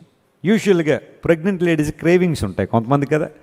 కొంతమంది సైలెంట్గా కిచెన్లోకి వెళ్ళి బియ్యం తినేస్తూ ఉంటారు. వాళ్ళు ఏంటమ్మా బియ్యం? క్రేవింగ్ అనమాట, అది వస్తుంది అంతే. ఇలా అన్నాను ఏమనుకోండి, కొంతమంది రోడ్డు మీదకి వెళ్ళి మట్టి తినేస్తూ ఉంటారట. అది కూడా ఒకలాంటి క్రేవింగ్. కరెక్ట్గా ఎండాకాలంలో వర్షం పడగానే ఆ మట్టి స్మెల్ ఉంటుంది చూడండి. ఎవరు లేకపోతే కాస కొంత తినేసేయాలని ఆశ, ఆ క్రేవింగ్ వస్తుంది కొంతమందికి, మట్టి తినాలని. ఇంకేవో రకరకాలు ఉంటాయండి, అవన్నీ తర్వాత సంగతి అనుకోండి. మా అమ్మగారికి హార్లిక్స్ త్రాగాలని ఒక క్రేవింగ్. కానీ అప్పుడున్న మా పరిస్థితి ఎలాంటిది అంటే, మా తల్లిదండ్రులు చెప్తూ ఉంటారు, ఇద్దరు కూడా ఉద్యోగాలు వదిలేసి దేవుని సేవకు వచ్చారు. ప్రతి చిన్న విషయానికి దేవుని మీద ఆధారపడాల్సిన పరిస్థితి. ఆ టైంలో హార్లిక్స్ బాటిల్ ఎంతో 10 రూపాయలు 11 రూపాయలు ఉండేది. మరి ఇప్పుడు ఎంతో 100 రూపాయలు దాటేసింది అనుకుంటా. కానీ ఆ టైంలో అది కొనుక్కోవడానికి కూడా కొన్ని సందర్భాల్లో ఇబ్బందులు ఎదుర్కొన్న పరిస్థితి. 40 రూపాయలు ఇంటెద్ది కట్టాలి ప్రతి నెల. ఆదివారం 2 వచ్చేవారు, మా తల్లిదండ్రి ఇంకొక 2 సంఘం. ఆ 2 నలుగురు అయ్యారు. 4 వచ్చేవారు ప్రతి ఆదివారం. 40 రూపాయలు ఇంటెద్ది కట్టడానికి చాలా ఇబ్బంది అవుతున్న పరిస్థితి. ఎందుకంటే వాళ్ళు వచ్చిన వాళ్ళందరూ కూడా దేవుడు వారికి ఇచ్చిన సామర్థ్యం ఏదో వేస్తుంటే ఎన్నిసార్లు లెక్కపెట్టినా 2 రూపాయలు దాటట్లేదు ఆ కానుకలో. అలా లెక్కపెడితే 10 రూపాయలు వచ్చే కానుక ఇంటెద్ది గడ్డ 40 రూపాయలు ఎక్కడి నుంచి తీసుకురావాలి పరిస్థితి. దేవుడే అలా నడిపిస్తూ ఉంటే మా అమ్మగారి క్రేవింగ్ వచ్చింది. మా నాన్నగారు అన్నారు, ప్రార్థన చేద్దాం, దేవుడిని ఆశను తీరుస్తాడు. ప్రార్థన చేశారు. ఆ మరుసటి రోజు మన చర్చ్లో హార్లిక్స్ ఫ్యాక్టరీ, ఇక్కడ వేమగిరి బొమ్మూరు దాటిన తర్వాత హార్లిక్స్ ఫ్యాక్టరీ ఉంటుంది. చాలామంది ఎంప్లాయీస్ వస్తూ ఉంటారు మన చర్చ్కి. అందులో ఒక ఎంప్లాయ్ ఆ మరుసటి రోజు 2 హార్లిక్స్ బాటిల్ పట్టుకుని వచ్చారు ఇంటికి. బ్యాగ్లో పట్టుకుని వచ్చారు. పాస్టర్ గారు, ఇది 1 వీక్ నుండి ఇద్దాం అనుకుంటున్నానండి మీకు. ఎందుకంటే వాళ్ళు హార్లిక్స్ ఫ్యాక్టరీలో పనిచేస్తారు కాబట్టి కొంచెం సబ్సిడీ ఉంటుంది వాళ్ళకి. బయట అమ్మే ఎంఆర్పికి లోపల వారికి ఇచ్చేదానికి కొంచెం తేడా ఉంటుంది కాబట్టి వాళ్ళు కొనుక్కుని పెట్టుకుంటారు ఇంట్లో. 1 వీక్ నుండి తీసుకురావాలనుకున్నా, కానీ ఈరోజు మాత్రం ఖచ్చితంగా నువ్వు వెళ్ళాలి అని దేవుడు ప్రేరేపణ ఇచ్చాడండి. ఇదిగోని తీసుకొని 2 బాటిల్స్ ఇచ్చాను అనగానే ఆ రోజే, అప్పుడే ఎందుకు తీసుకురావాలి? That is the plan of God. అది దేవుడు తెరిచిన ద్వారం. దేవుడు నామమున స్తోత్రం కలుగునుగాక. ఎందుకు ఈ మాట చెబుతున్నానంటే, దేవుడు తన ప్రజలను దర్శించాడు అని వారికి వర్తమానం వచ్చింది. బెత్లెహేములో అంతకుముందు కొంతకాలం కరువు ఉంది, కానీ దేవుడు ఆ కరువును కొట్టేస్తున్నాడు. ఒకవేళ దేవుని సేవకుని ప్రకటిస్తున్నాడు, ఇంతవరకు నీ జీవితంలో ఏదైనా సందర్భంలో కరువు ఉందేమో, దేవుడు మాట్లాడుతున్నాడు, ఈరోజు దేవునికి సమృద్ధిని దయచేయబోతున్నాడు. నమ్మిన వారు దేవునికి ఘనత మహిమ ప్రభావం చెల్లిద్దాం. హల్లెలూయా. God is going to shower his abundant blessings upon you. The time of famine, the time of drought has come to an end. Lord is opening doors for you. దేవుడు నీ కోసం గొప్ప ద్వారాలు ఆయన తెరవబోతున్నాడు. చింతపడుతున్నావా? ఏమి తిందుమా అని చింత నీలో ఉందా? రేపు నా భవిష్యత్తు ఏంటని బాధపడుతున్నావా? ఉన్న ఉద్యోగం పోయేలాగా ఉందండి వెస్లీ గారు, రేపు నా భవిష్యత్తు ఏంటి, నా పిల్లల భవిష్యత్తు ఏంటి? Look unto God. Cherith వాగు దగ్గర ఏలియాను దేవుడు ఎలా పోషించాడు? కాకులతో పోషించాడు. కాకుల ద్వారా దేవుడు ఏలియాకు ఆహారం పట్టుకొస్తే ఉదయ సాయంకాలం రొట్టె మాంసం పట్టుకొచ్చి ఏలియా ఒడిలో వేసి వెళ్ళిపోతున్నాయి కాకుల్లో. నేను చెప్తున్నాను జాగ్రత్తగా దేవుని బిడ్డలారా, కాకులు వెంబడి మనం పరిగెత్తాల్సిన అవసరంలా మన వెనకనే దేవుడు కాకులను పంపిస్తాడు. దేవుడు నా మన స్తోత్రం కలుగునుగాక. They bring food to you. నీకు దేవుడు సిద్ధపరిచిన ఆశీర్వాదాలు తీసుకొస్తాయి. తన జనులను దేవుడు దర్శించాడట. చాలా ఇక ఈ కరువు సమృద్ధిలో నడిపించబోతున్నాను. ఆ వార్త విన్న Naomi, let us go back to Bethlehem. మళ్ళీ వెళ్ళిపోదాం, నా బెత్లెహేమ్కి వెళ్ళిపోతాను, నేను ఇంకెవరు నన్ను ఆపకండి, నేను ఇక్కడ ఉండను మోయాబులో అని ప్రయాణం కట్టేసింది నయోమి. ఆమెతో పాటు రూతు కూడా వచ్చింది. రూతు ఎప్పుడైతే బెత్లెహేమ్లో అడుగుపెట్టిందో, యవల కోత ఆరంభంలో వారు అడుగుపెట్టిన తర్వాత దేవుడు విస్తారంగా వారిని దీవించడం ప్రారంభించాడు. దేవుడు తన జనులను దర్శించాడు. ఒకటి శారీరకమైన ఆహారం, రెండవది దేవుడు మనం దర్శించి మనకు ఆత్మీయ ఆహారాన్ని ఏం చేస్తున్నాడు? ఆయన సమృద్ధిగా దయచేస్తున్నాడు. ఒక మనిషికి కావాల్సిన ఆత్మీయ ఆహారం అంతా ఎందులో ఉంది? దేవుని వాక్యంలో ఉంది. ఓ ప్రశ్న అడుగుతున్నాను, చదువుతున్నావు నువ్వు దేవుని వాక్యం? రోజు లేచిన తర్వాత కనీసం కొన్ని అధ్యాయాలైన బైబిల్లో పఠిస్తున్నావా? చదవడానికి మాకు టైం లేదండి అంటాం, కానీ టైం లేక కాదు, నీకు ఇంట్రెస్ట్ లేక నువ్వు బైబిల్ చదవట్లా. టైం లేక కాదు, టైం ఉంది నీకు. ఆ ఉన్న టైం అంతా వ్యర్థమైన వాటి కోసం వినియోగిస్తున్నావు, కానీ దేవుని వాక్యం చదవడానికి టైం లేదు. చదువు రాదా పోనంటే నీకు చదవచ్చు, అక్షరాలు రావా అంటే అక్షరాలు వచ్చు. ఇంట్రెస్ట్ లేదంటే దేవుని వాక్యం చదవాలని. నీలో ఉన్న ఆత్మకు ఆహారం దేవుని వాక్యాన్ని గుర్తించినప్పుడు ప్రతిరోజు దేవుని వాక్యాన్ని చదువుతావు. నాకు సమయం దొరికితే ఒక్కొక్క రోజు 50 అధ్యాయాలు చదువుతాను, 40 అధ్యాయాలు చదువుతా. నాకున్న బిజీ స్కెడ్యూల్లో I redeem the time to read the Bible. దేవుని వాక్యం చదవడానికి నా పిల్లలతో చదివిస్తాను బైబిల్. మా ప్రశస్త చదువుతా, 2-3 అధ్యాయాలు చదువుతా రోజుకి, చాలా చక్కగా. ఇంగ్లీష్ బైబిల్ చదువుతూ ఉంటుంది. పెద్ద పెద్ద పదాలు ఎక్కడైనా ఉంటే, డాడీ ఇదేంటి డాడీ అని అడుగుద్ది. మిగతా అన్ని మ్యాక్సిమం చదివేస్తుంది బైబిల్ అంతా కూడా. పిల్లలకు నేర్పించిన దేవుని వాక్యాన్ని చదవడం. వారు ముగ్గురికి బైబిల్స్ కొని ఇచ్చాం మేము, రకరకాల బైబిల్స్, 2-3 వెరైటీస్ బైబిల్స్ ఉంటాయి. వాళ్ళు చదవాలి, పిల్లలు చదవడం నేర్చుకోవాలి. మీ పిల్లలకి పుట్టినరోజు రాగానే చాక్లెట్లు కొన్నా బాబు, వీడియో గేమ్ కొన్నా నాయన, PS4 కొన్నా, PS5 కొన్నా, ఆ తర్వాత ఐఫోన్ కావాలా, ఇవన్నీ కొనిస్తాం, కానీ బైబిల్ ఇవ్వట్లేదు వాడికి. నువ్వు వాళ్ళన్నింటిలో ప్రావీణ్యత సంపాదిస్తానికి దేవుని వాక్యం చదవట్లేదు వాళ్ళు. ప్రతి పుట్టినరోజుకి మీ పిల్లలకి బైబిల్ కొనివ్వండి. వచ్చే సంవత్సరానికి ఆ బైబిల్ పూర్తి చేయమని చెప్పండి. నెక్స్ట్ బర్త్డేకి you must complete this Bible అని చెప్పండి. వాళ్ళకి నేర్చుకుంటారు, దేవుని విషయాలు నేర్చుకుంటారు, దేవుని వాక్యాహారం. దేవుడు తన జనులను వాక్యాహారంతో దర్శిస్తూనే ఉన్నాడు. స్తోత్రం చెప్దాం, hallelujah. Feed yourself on the word of God. దేవుని వాక్యం ద్వారా పోషించబడు, నీ జీవితంలో గొప్ప కార్యాలు జరుగుతాయి. జకరియా గ్రంథం 10వ అధ్యాయం 3వ వచనం చదువుకుని ముగింపు ప్రార్థన చేసుకుందాం. జకరియా గ్రంథం 10వ అధ్యాయం 3వ వచనం. దానిలో రాయబడిన మాట, నా కోపాగ్ని మండుచు కాపురుల మీద పడును, మేకలను నేను శిక్షించదను, సైన్యములకు అధిపతి యెహోవా. చూడండి, ఆ మాట అండర్లైన్ చేసుకోండి. సైన్యములకు అధిపతి అయిన దేవుడు తన మందయగు యూదావారిని దర్శించి వారిని తనకు రాజకీయములకు అశ్వముల వంటి వారిగా చేయును. దేవుడు తన మందను దర్శించి వారిని ఎలా మారుస్తాడట? అశ్వము అంటే అర్థం ఏంటి చెప్పండి? గుర్రము కదా. అశ్వము అంటే గుర్రం. దేవుడు యోధావారిని గుర్రాలుగా సిద్ధపరుస్తున్నాడని బైబిల్లో రాయబడింది.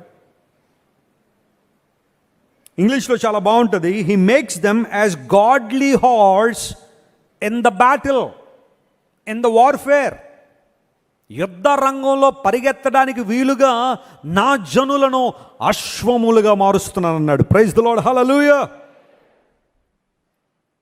ఎవరి కోసం ఈ పరుగు, ఎవరి కోసం ఈ తాపత్రయం అంటే, ఈ అశ్వములు దేవుని కోసం పరిగెత్తే గుర్రాలు, దేవుని సువార్త కోసం పరిగెత్తే గుర్రాలు. నేను నా జనులను దర్శిస్తున్నాను. వారు ఎంతవరకు బలహీనులుగా ఉన్నారేమో, నా జనులు ఎంతవరకు నా కొరకు ఏమీ చేయలేని పరిస్థితిలో ఉన్నారేమో, కానీ ఈరోజు నేను వారిని దర్శించడం వలన వారు పరిగెత్తే గుర్రాలుగా మార్చబడబోతున్నారు. హల్లెలూయా. నా కాడిని మోసేవారుగా, నా సువార్తను అనేక ప్రాంతాలకు తీసుకెళ్లేవారుగా దేవుడు అశ్వములుగా వారిని సిద్ధపరుస్తున్నాను. God is looking for godly horses that can fight in the battle, in the warfare. యుద్ధ రంగంలో పరిగెత్తగలిగే గుర్రాల కోసం దేవుడు చూస్తున్నాడు. నీవు నేను అట్టి కమిట్మెంట్తో ముందుకు సాగిపోదామా? నాన్నగారు చెప్తూ ఉంటారు అప్పుడప్పుడు, యుద్ధానికి పరిగెత్తే గుర్రాలను సెలెక్ట్ చేసే ఆ విధానంలో వారం రోజులు గుర్రాలన్నింటినీ ఒక చోట కట్టేసి వాటికి నీళ్లు కానీ మేత కానీ ఏమి ఇవ్వరట. వారం రోజులు నీళ్లు మేత లేకపోతే పరిస్థితి ఎలా ఉంటుందో మీరు ఊహించవచ్చు ఒక్కసారి కదా. ఒక్క పూట ఉపవాసం చేయమన్నందుకే మనకి ఎన్ని రకాలుగా ఉంటుంది చెప్పండి. ఎన్ని మానసిక రోగాలు వచ్చేస్తాయో మనకి. ట్యాన్ అయిపోతున్నానండి. నువ్వు ఉపవాసం చేస్తే ట్యాన్ అయిపోతావమ్మా. బాగా ఏంటో ఈ మధ్య నీరసంగా ఉందండి వెస్లీ గారు. ఏమ్మా? పోయిన సంవత్సరం ఉపవాస ప్రార్థన చేశానండి. ఆమె ఎప్పుడో పోయిన సంవత్సరం ఉపవాస ప్రార్థన గట్ట ఇప్పటిదాకా నీరసమట. భర్త తిట్టినప్పుడు 3 రోజులు మరి ఏం తినలేదు. మరి దాని గురించి మాట్లాడావు నువ్వు. 7 రోజులు నీళ్లు కానీ మేత కానీ ఏం పెట్టకుండా వాటిని కట్టేసి ఉంచుతాడట. వారం రోజుల తర్వాత ఆ గుర్రాలకు బాగా ఇష్టమైన వాటికి ఏదో ఫుడ్ ఉంటుంది, ఇష్టమైన food what ever it is. మనకు చికెన్ బిర్యానీ లాగా, మటన్ మంచూరియా లాగా గుర్రాలకు ఇష్టమైన ఫుడ్ ఏదో ఉంటుంది కదా, ఉలవలు లేకపోతే అవి ఇవి మొత్తం అంతా కూడా చక్కగా ఫుడ్ అంతా టేబుల్ మీద పెట్టి తొట్టెల నిండా నీళ్లు పొర్లిపోయేగా పెడతాడట. పెట్టిన తర్వాత వారం రోజుల తర్వాత ఈ గుర్రాల కట్లు విప్పదీస్తారు, ఆ తాళ్ళు ఇప్పేస్తారు. ఇంకా గుర్రాలు పరిగెడుతూ ఎలా పరిగెడతాయంటే ఇంకా మేము బతికేది నీటి కోసం, ఈ తిండి కోసం అన్నట్టుగా పరిగెడతా ఉంటే అప్పుడు యజమానుడు ఆ వెనకాల నిలబడి ఒకలాంటి సిగ్నల్ ఇస్తాడట. అదేంటో తెలుసా? ఒక్కసారి నా వైపు తిరిగి రండి, నా దగ్గరికి రండి అని ఆ యజమానుడు పిలుస్తాడట గుర్రాలని. ఏ గుర్రాలు వెనక వస్తాయి చెప్పండి? మనమే ఆ గుర్రం అయితే ఏమంటాం చెప్పండి? ఉండు, ఒక నిమిషం ఆగు, ఇప్పుడు ఆగు, 6 రోజులు ఏం పెట్టకుండా ఇప్పుడు మళ్ళీ రావాలట దగ్గరికి. You are a bad master, నువ్వు మంచోడు కాదు. నువ్వు అందరూ బట్టి నేను తాగాల్సిన నీళ్ళని తాగిన తర్వాత, తినాల్సిన ఫుడ్ అంతా తిన్న తర్వాత అప్పుడు వస్తా నీ దగ్గరికి, ఏం చెప్తావో చెప్పని కొన్ని గుర్రాలు యజమానుడు మాట పట్టించుకోవట. అవి వెళ్ళి నీళ్ళ మీద పడి త్రాగి అవన్నీ తింటా ఉంటాయి. ఆ 100 గుర్రాల్లో 2 లేదా 3 గుర్రాలు మాత్రమే, అరే మా యజమానుడు పిలుస్తున్నాడు, ఆయన మాట తప్ప ఇంక మనకేది ఎక్కువ కాదు, ప్రాణం పోయినా పర్లేదు నీళ్ళు లేకుండా, ఆహారం లేకపోయినా పర్లేదు, ఆయన మాట నాకు ముఖ్యం, నా యజమానుడు కాబట్టి అని 100లో 2 గుర్రాలు తిరిగి వస్తాయట. వాటిని చక్కగా తీసుకెళ్ళి ఎక్కడ పెడతాడు చెప్పండి? ఎక్కడ పెడతాడు? యుద్ధంలో పెడతాడు. ఎందుకు పెడతాడు అంటే ఆ యుద్ధంలో పోరాడేటప్పుడు ఆ గుర్రానికి ఉండాల్సిన ఒకే ఒక లక్ష్యం ఏంటో తెలుసా? నా యజమానుని ఏం చేయాలా? గెలిపించాలా. ఆయన మాట మాత్రం వినాలి. అలా కాకుండా మొత్తం గుర్రాలన్నీ బట్టుకెళ్ళి యుద్ధంలో పెట్టేశాడు అనుకోండి, శత్రువు ఓలవలో పెట్టి ఇలా రా అంటే ఈ గుర్రం రాజుగారిని కూడా తీసుకెళ్ళి అప్పగించేస్తుంది. ఈయన దాన్ని నమ్మి గుర్రం ఎక్కి యుద్ధంలో పోవడం వెళ్తే ఇది తీసుకెళ్ళిపోయి శత్రు సమూహంలో నిలబడి ఇదిగో తీసుకోండి అందనుకోండి, పోయినట్టే మొత్తం. ఎన్నిసార్లు మనం అలాంటి అపనమ్మకం కలిగిన గుర్రాలుగా లేం మనం. కానీ ఈరోజు దేవుడు మారుస్తున్నాడు. నా జనులకు యోధావారిని నా కొరకు పరిగెత్తే అశ్వములుగా మారుస్తున్నాను. దేవుడు మాట్లాడుతున్నాడు. మీలో చాలామంది దేవుని కోసం పరిగెత్తబోతున్నారు. దేవుడు నా స్తోత్రం కలుగును గాక. Lord is gonna use you. ఆయన నీకు ఇచ్చిన సామర్థ్యం, ఆయన నీకు ఇచ్చిన తలాంతులు, నీకు ఇచ్చిన ధనము, ఆయన నీకు ఇచ్చిన సమస్తాన్ని దేవుని కోసం ఉపయోగించే అశ్వములుగా దేవుడు మనల్ని మారుస్తున్నాడు. పరిగెడదామా యేసయ్య కోసం? ఆయన కోసం జీవిద్దామా? యోధా వారిని అశ్వములుగా మారుస్తాను. ఎందుకంటే నేను వారిని ఏం చేస్తున్నాను? వారిని దర్శిస్తున్నాను. I'm visiting them.